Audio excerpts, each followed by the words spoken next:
nos sigue quedando lejos un montón de cuestiones, lo que nos queda es cerca el periodismo, por lo menos para poder seguir interpelando la realidad.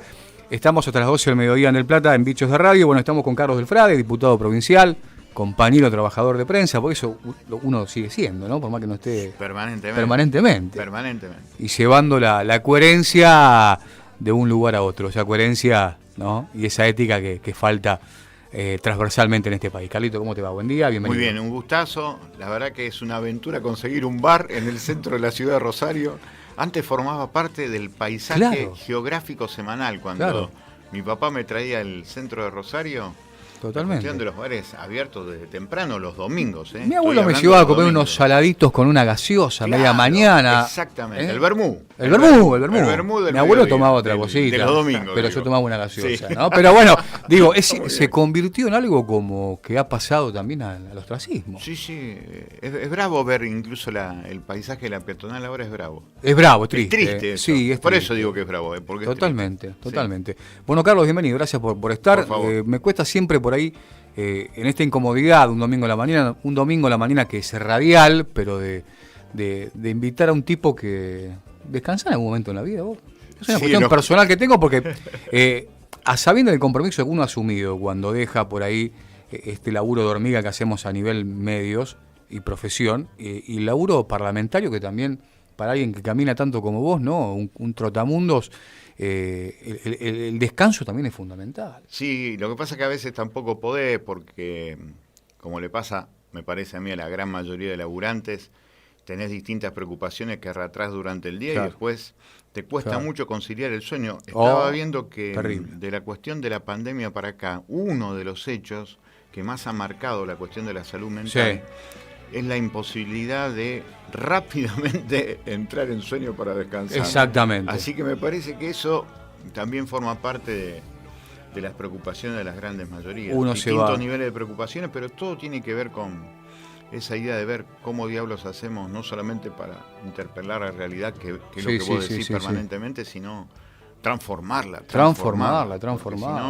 Totalmente, porque por ahí es fácil interpelarla, pero sabemos que la cosa va para un lado y queda lindo el discurso. El tema es cuando queremos realmente dar vuelta a la media. Y ese es un problema, ¿no? Y ahí está la desesperación que te agarra y esas cuestiones. Así que el tema del descanso está directamente proporcional a la preocupación que vos querés tener también, porque hay gente que no quiere tener preocupaciones. Me da la sensación que la pasa más sencilla. Nosotros consideramos que al menos en esta vida con eso no vamos a poder. Nosotros vamos a seguir luchando a ver si otra vez dormí 6 horas de corrido, no lo podía creer. Agarré, digo, le pegué hasta las 6 de la mañana, desde las 12, digo, para mí es un logro. Una rareza. Sí. Es una rareza.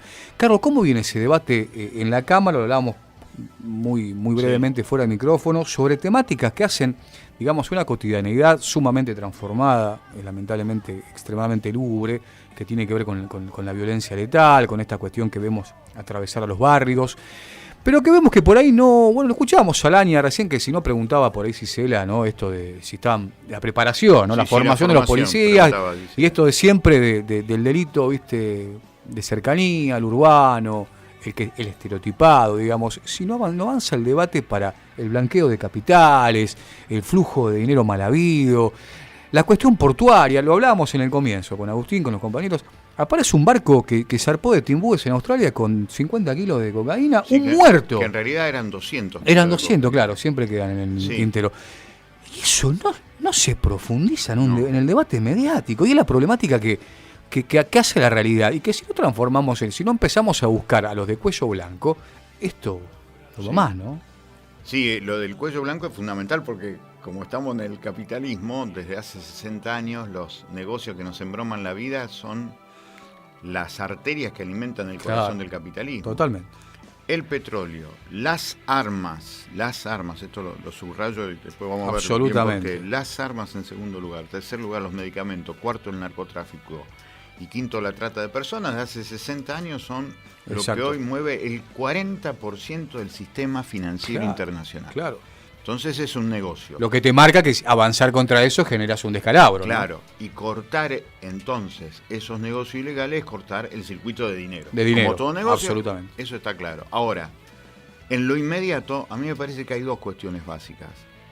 la cantidad de armas que está a disposición de la muchachada en el Gran Rosario y en el Gran Santa Fe es alarmante. Ese es el primer tema en donde todos los sectores políticos nos podríamos poner de acuerdo si no hubiera esta lógica tan perversa de la política que los muertos de hoy ayudan a ganar las elecciones mañana.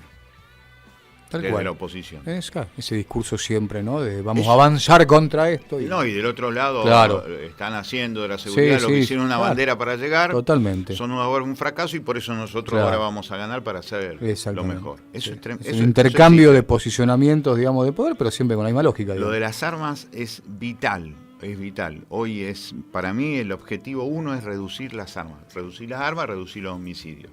Y después lo que preguntaba Gisela, que apunta para mí algo que es vital. Cuando la gente le dice a Laña, por eso Laña dice patrulleros, está bien. Vos podés poner 1000 patrulleros, un millón de patrulleros. Ahora, si tenés de esos 1000, 200 corruptos, si tenés 200 corruptos te hacen un desastre. Totalmente. Porque te liberan la zona y chau. Totalmente. Se terminó la historia. O basta que tengamos las cabezas, ¿no? Y ese es el gran debate ausente. Claro. La transformación de la policía provincial, a mi entender, no se quiere hacer desde los grandes partidos políticos porque directamente le tienen miedo. Le tienen miedo a la cana. Y eso es muy fuerte, porque eso es una cuestión irracional que hace que entonces después diga, como recién dijo Laña, estoy muy esperanzado en la justicia federal que se reunió en Rosario. Jamás en la vida la justicia federal habló de narcotráfico en Rosario. Es una vergüenza la justicia federal.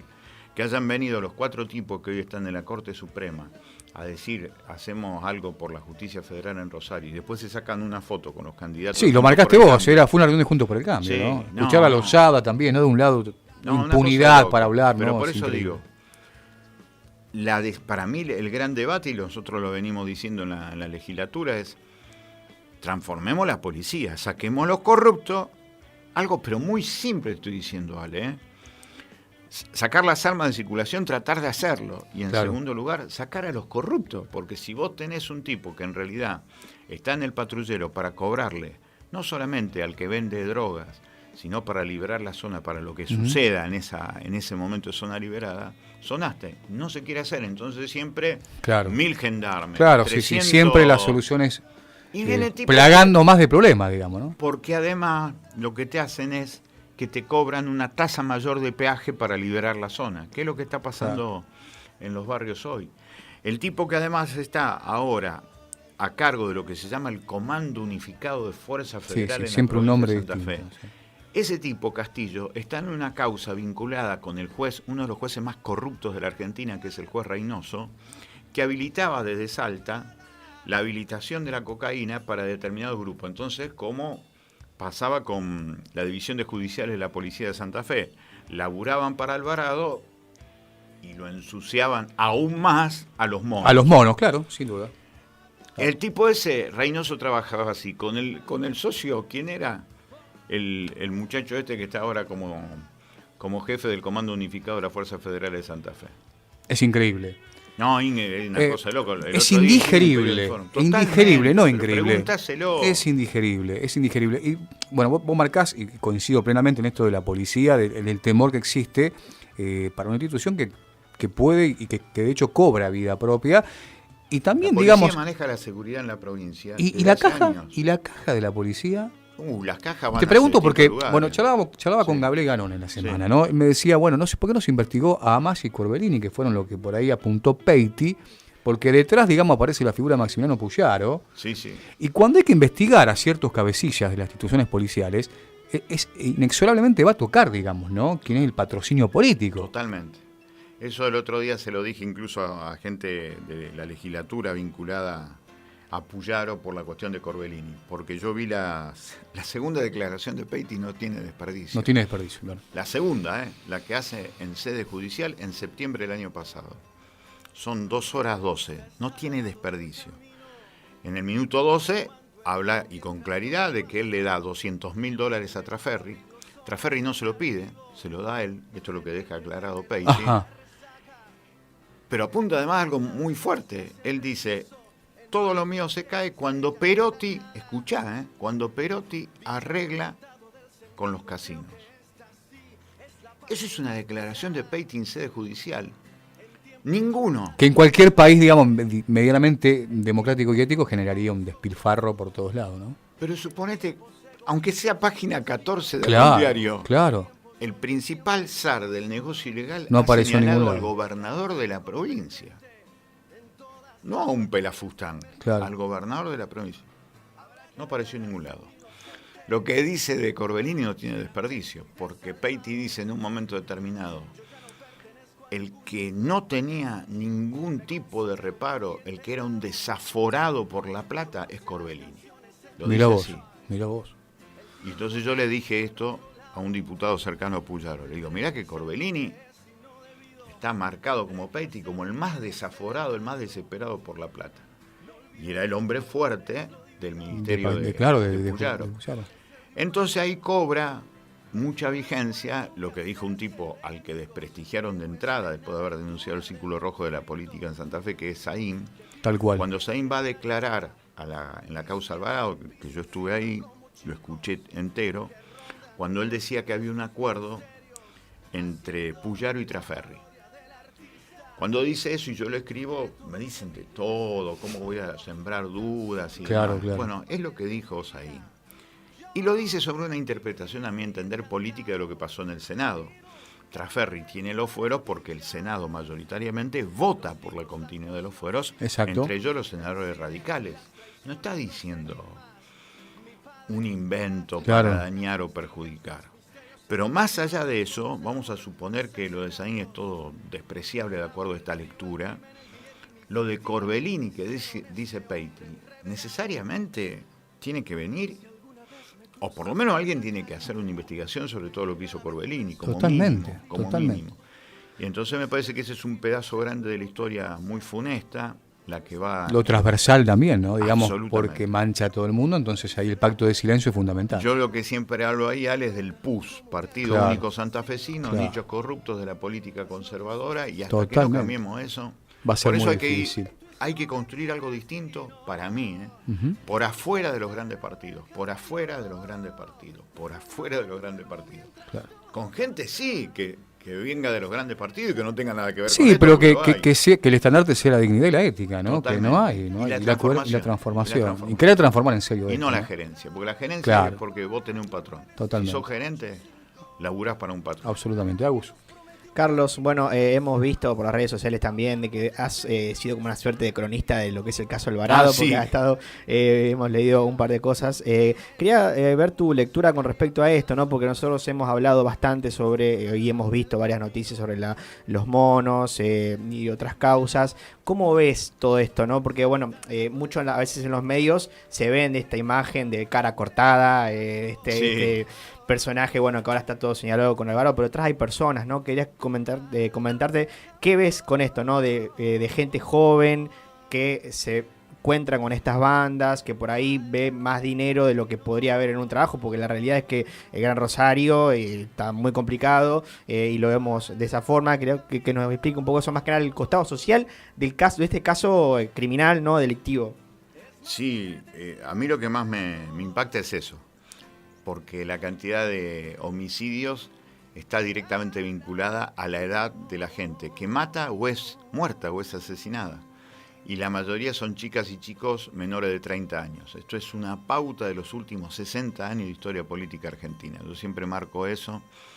La metáfora de un número bíblico que es el 666, el número de la bestia apocalíptica, decía la Biblia.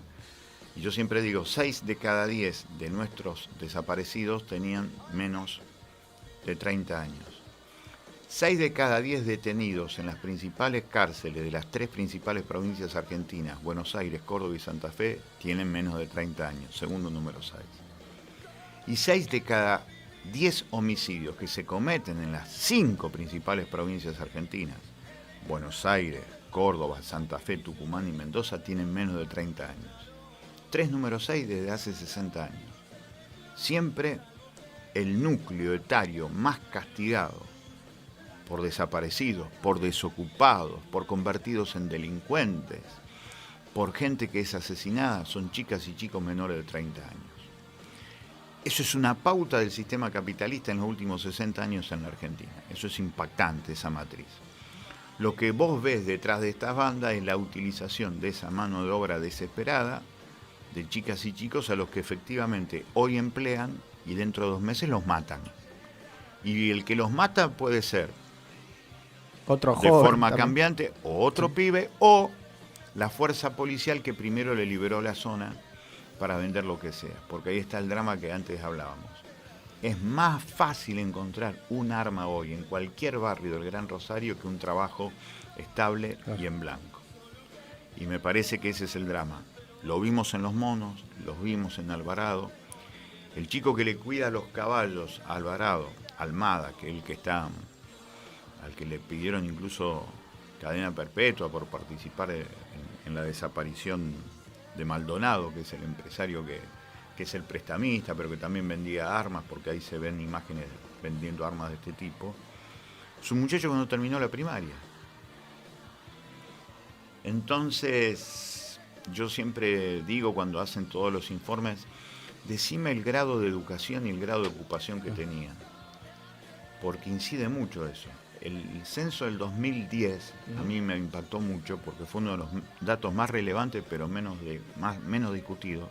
El 50% de la población adulta de la Argentina, es decir, de 18 años para arriba, no tiene la secundaria completa. Somos un pueblo semi-ignorante. Y esto entra en contradicción con el sentido común sobre que somos el faro cultural o educativo de América del Sur. Eso era la década del 60. Y eso me parece que tiene que ver. Así que efectivamente detrás de las bandas de Alvarado además es una empresa grande, ni siquiera es una mediana empresa, es una empresa grande. Alvarado tenía 100 personas, 100, que todos los días laburaba para él. 100 personas. Empleaba, entre comillas, 100 personas. Empleaba 100 personas, es una gran empresa, tremendo. Ni siquiera es una mediana. No. Es una gran empresa. Los Monos no. Por eso yo siempre digo, en Alvarado hay un carácter policlasista que no hay en Los Monos. En Los Monos es bien clasista el tema. Claro. Es Las Flores, zona sur, con mucho poder de fuego, con mucho poder económico, pero esa marca geográfica, ese límite geográfico también es un límite de cuestión de clase.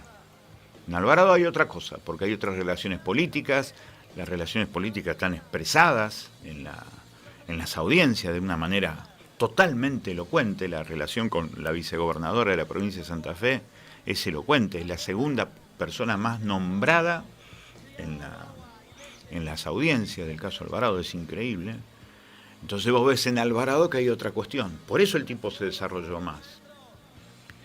Y por eso en algún momento cierra la idea de que el narco, que iba a ser en todo caso protegido para generar control sobre los asesinatos en Rosario, era su viejo socio, Luis Medina. Por eso le habían dado desde el municipio de Rosario 4 concesiones para explotar 4 negocios. El más conocido de todo, Esperanto. Esperanto, sí, claro. Pero el pleno microcentro de la ciudad de Rosario. Porque se ve que evidentemente alguien había decidido, nos conviene que el capo narco de Rosario sea Luis Medina.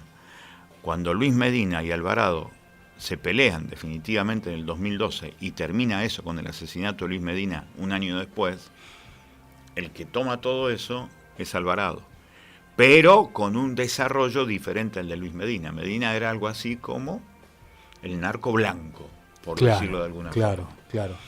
Y eso se termina. Claro. O el narco por ahí más democrático a la hora de plantear, digamos, no te voy a sembrar el aquelarre, sino vamos a hablar de negocios y yo te voy a asegurar que no se desmadre, ¿no? Un ministro de seguridad que tuvo la provincia de Santa Fe me llegó a decir que él cree que lo mejor que le convendría a Rosario es tener que todos los jefes narcos sean como Pichín Bracamonte, porque es el único que entiende que no hay que matar gente. Claro. O como en su momento se decía Zacarías manejaba todo el narcotráfico desde Granadero Baigorria, Puerto San Martín, no había muertos. Claro. Todo el mundo extraña a Zacarías. Claro. Bueno, de hecho en Estados Unidos, que vemos que siempre se habla de los cárteles de todos los países, pero Estados Unidos no tiene. De ellos. No tiene. Sí. Es como, nosotros compramos, no pasa nada. Nosotros compramos México, Colombia. En Baltimore no pasa nada. Exactamente, claro. No pasa nada. Bueno, en algunos estados, en algunos distritos, se ha llegado justamente a consensuar con el narco, como marcaba vos, Carlos, esto de, mirá, yo no quiero sangre en las calles. Y en tu distrito, donde vos tenés el reparto de drogas, que no haya tampoco ningún tipo de incidente del delito, manteneme eso.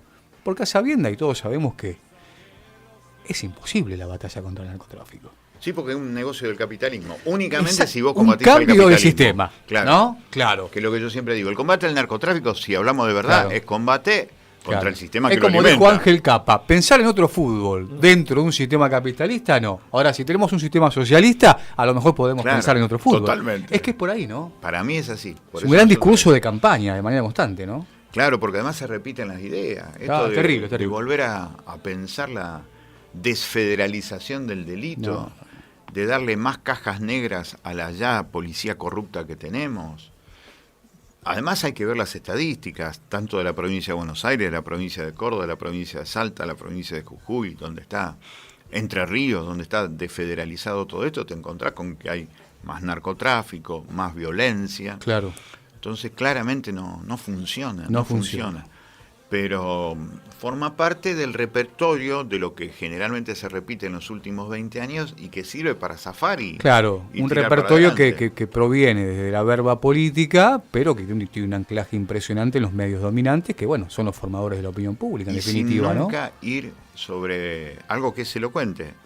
¿Por qué no empezamos por casa y sacamos a los tipos que en lugar de cuidarte la casa, te la saquean? Claro. ¿Por qué no vamos contra la corrupción de la policía? Entonces se habla de cualquier cosa. Bueno, de hecho, Santa Fe ha hecho acuerdos con la DEA, con la policía de Michigan. ¿Qué tenemos que ver nosotros con eso? ¿Qué van a venir a enseñar? Porque suponete que te vengan a contar la... Aparte hablando como si fuese una institución impoluta dentro de Estados Unidos, ¿no? No, aparte, claro.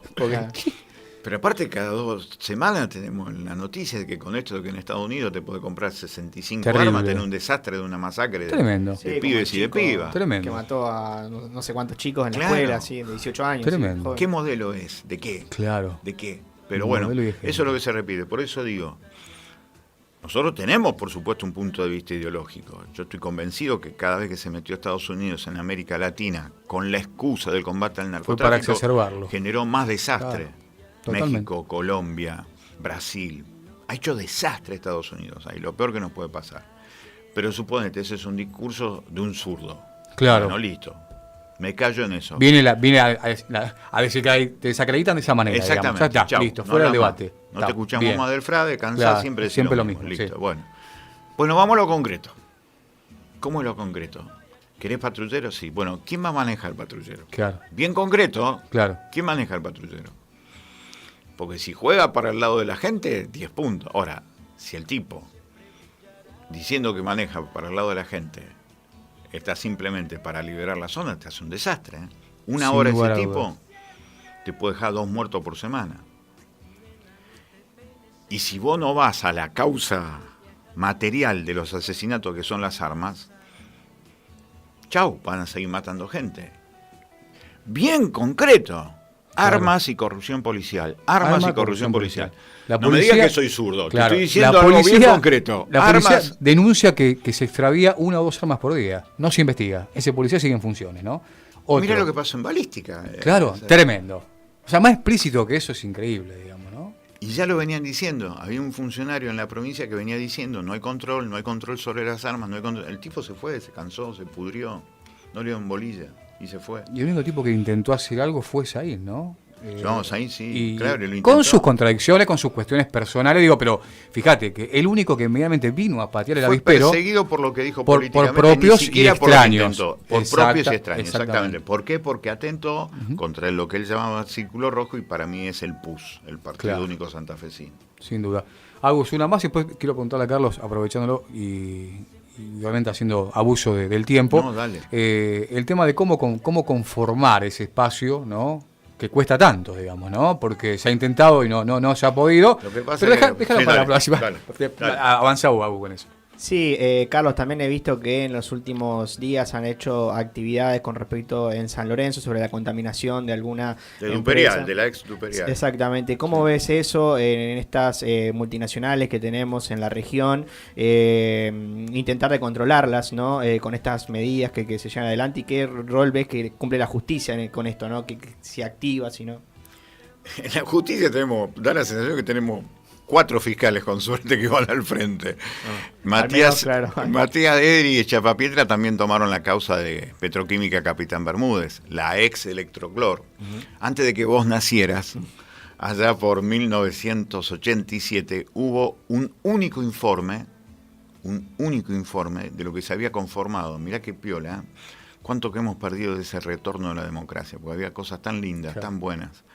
En 1987 se había conformado la Intermunicipal por el Medio Ambiente, que iba desde Villa Gobernador Galvez a Puerto San Martín. Rosario también participa.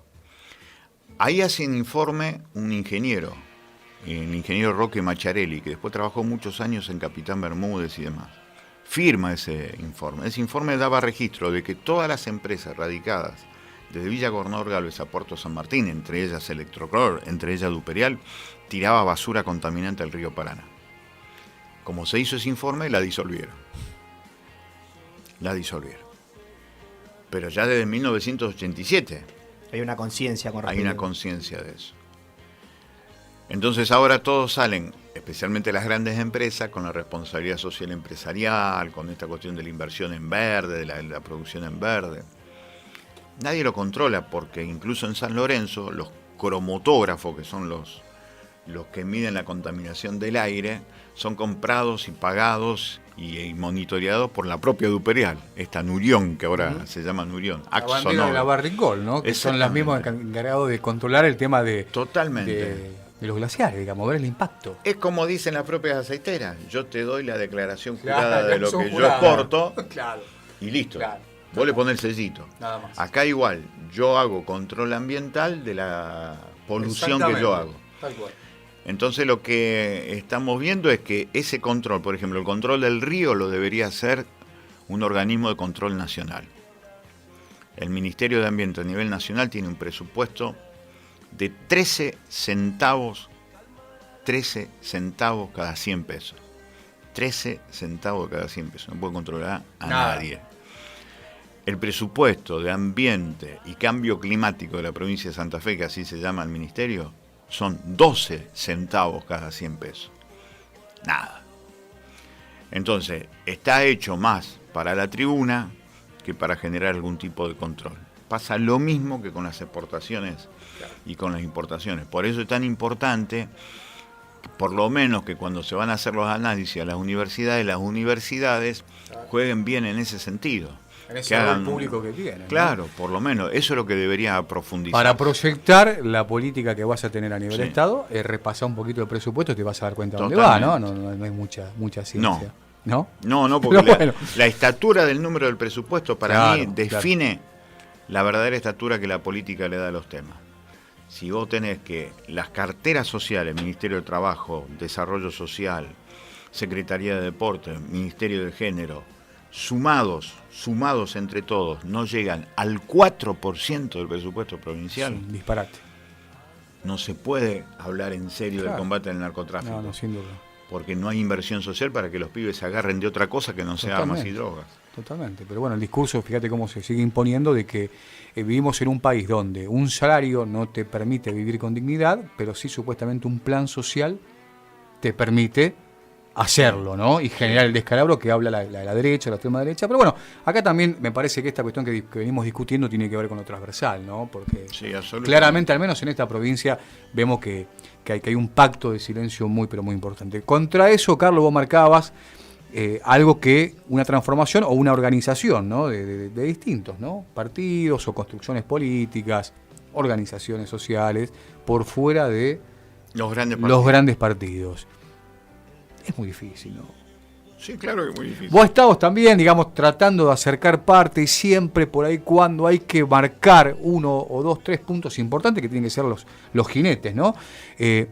Vienen las rupturas, vienen las fracturas, cuesta. ¿Se le puede encontrar una explicación a eso cuando Yo creo que son uno desde afuera, sí. te digo, más allá de la sí. posición política que uno sí, pueda sí. tener, digo, acá nos reúne el espanto y las ganas de transformar desde esta base. ¿Cómo puede ser que no se pueda? En primer lugar, lo personal. Las necesidades personales que tenemos cada uno conspiran contra lo grupal.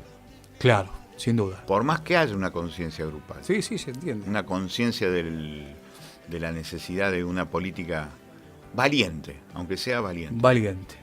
Y yo creo que lo personal es lo que termina dinamitando cualquier tipo de construcción. Y sí creo que tiene que haber una construcción por afuera de los grandes partidos, porque ya se ha demostrado, especialmente en la provincia de Santa Fe, que una cosa son algunas figuras individuales del justicialismo, del radicalismo, del socialismo, y otra cosa después son las estructuras. Y la corporación política también, ¿no? Donde... Para romper ese pus tenés que estar por afuera del pus. Podés llegar a estar se ha adentro de dado, hay instituciones. algunos actores, pero siguen siendo muy pocos. Sí, ¿no? Y me parece que por eso creo que hay que construir una herramienta de transformación. Yo siempre le hablo de una izquierda con conciencia de la historia nacional. Popular. Sí, y que sea transformadora. Que sea transformadora, pero que esté muy enraizada, por lo menos lo que veo yo, en la historia reciente de la provincia de Santa Fe, que la conozca, que conozca el territorio, que hay características distintas, que trate de abordar esta cuestión. Sí, el Santa Fe profundo que tiene que aparte es completamente disímil a esta parte, totalmente, ¿no? La cuestión, ¿qué es el campo en Santa Fe? ¿Qué es el campo? Aprovecho del campo, te mandan saludos Sandrita Gobo y Oscar Marinucci. Uy, qué bueno. Grandes compañeros resistentes ahí en Vigán. Hicimos un proyecto que presentamos ya este viernes. Está muy brava esa situación. Está muy bravo.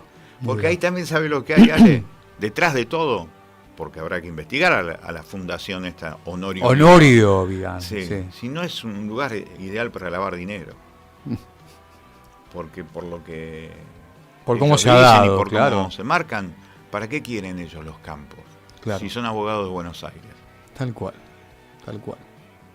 Así que ojalá que... Sin duda. A ver si lo tenemos por ahí a Horacio, porque me dijo Muñoz de Toro que quería participar, al menos con una pregunta. Dale, ponete el auricular, Carlito. A ver bueno, Horacio, ahí te dimos esa chance de poder sumarte y aprovechar la presencia de Carlos para tratar de exprimirlo un poquito en su domingo de descanso.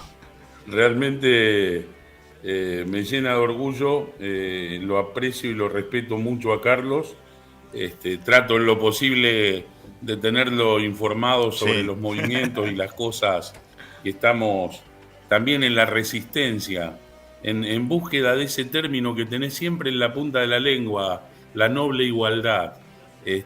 Un país más justo. Más hoy, 22 de mayo, Horacio. Bueno, mira, Carlos, en la primera hora conversábamos con Ale, el tema de mañana es un aniversario, un 30 aniversario sobre el magnicidio de Falcone, cuando las mafias volaron la autopista, que después continuó con lo de Borsellino. Y la gente se piensa que porque está lejos no nos incumbe, sobre todo en este juicio tratativa mafia que hay, donde el Estado forma parte. Sin Estado no hay alimento para las mafias. Evidentemente las células insertas en las distintas estructuras son las que hacen que sobreviva este cáncer que tenemos como sociedad, ¿no? Pero bueno, no me quiero desviar y te quería preguntar porque en algún momento manejaste términos, lo hemos entrevistado también al paisano Luciano Orellano, un tipazo. ¿Y qué posibilidad habría de una tarifaria con esos famosos 6 puertos privados que paguen, con punitorios para esos famosos 100 caños relevados que tiran mugre y que haya multas que realmente obliguen a una tecnología, no una multa de que sale más fácil pagarla que hacer sí, que está dentro de los balances también de las grandes empresas, ¿no? Porque le conviene pagar a invertir. Y el famoso tema de siempre, de la fuga de dinero de Vicentín, de realmente tomar medidas ejemplificadoras, pero por sobre todo, Carlito, generar puestos de trabajo de los astilleros, darle puesto a más de 100.000 personas, que hoy por hoy Santa Fe es una liquidez que no tiene y que la gente está necesitando para dignificar la vida y para ir un poquitito a ese término que hacíamos mención de la noble igualdad. Sí, yo lo que creo que Primero una cuestión etimológica. A mí me gusta muchísimo la etimología. Una vez me echaron de página 2 y me compré el diccionario etimológico de Corominas porque... ¿Usted lo echaron de algún medio? De todos. Un día tenemos que hablar de eso, ¿no? De todos. Claro. De todos. Bueno, y en uno de los pocos que me pagaron de indemnización... esa es otra, claro. Que fue página 12, me compré los 6 tomos de Corominas. Son 6 tomos grandes, hermosos. La palabra multa, y mirá la relación además. La palabra multa deriva de la palabra muelle. Mirá vos. De donde entran y salen los barcos. Y es el origen de la palabra multiplicar. Está todo armado, ¿no? Yo te multo. No, pero si vos seguís la etimología, tenés la razón. Tal cual. Yo te lo avisé, te avisé, ¿no? Está en el libro. Yo te multo para que vos sigas multiplicando. Exactamente. Yo te multo para que vos sigas multiplicando. Por eso el discurso de las organizaciones ecologistas de hace 30 años se paga para contaminar. La multa sirve para seguir contaminando. Exactamente. Pero está en la raíz etimológica. Multa es el origen de multiplicar. Primera cuestión. Entonces, si así le pongas... Como ministerio, que es mínimo. Pero nosotros lo vemos como si fuese algo... Bueno, y mirá la otra cuestión que nosotros en el presupuesto siempre lo marcamos. Las multas de contaminación de agrotóxicos en la provincia de Santa Fe, ¿quién lo cobra? Supuestamente lo debería cobrar el Ministerio de Ambiente. Claro. O supuestamente el Ministerio de Salud. Claro, porque le está agrediendo la salud. No, Ministerio de la Producción. Bueno. Vuelve a caja de empleados. Totalmente. Entonces lo que yo creo que lo que hay que reformar, y ahí está el verdadero federalismo, es derogar el artículo 126 de la Constitución Nacional que le prohíbe a las provincias gravar a las exportadoras. Porque ese artículo empezó el 15 de septiembre de 1866 en el viejo Cabildo de Santa Fe, donde está hoy la Casa Gris, por el cual las exportadoras hacen lo que quieren. Claro. Y entonces termina generándose, en plena guerra del Paraguay, que la nación tenía que cobrar únicamente porque la nación tenía más necesidad que la provincia. La guerra del Paraguay se terminó, en 1870 se terminó. Pero lo que sí hay cada vez... mayor necesidad de la provincia de tener más soberanía sobre sí mismas. Allí empezaría el cambio.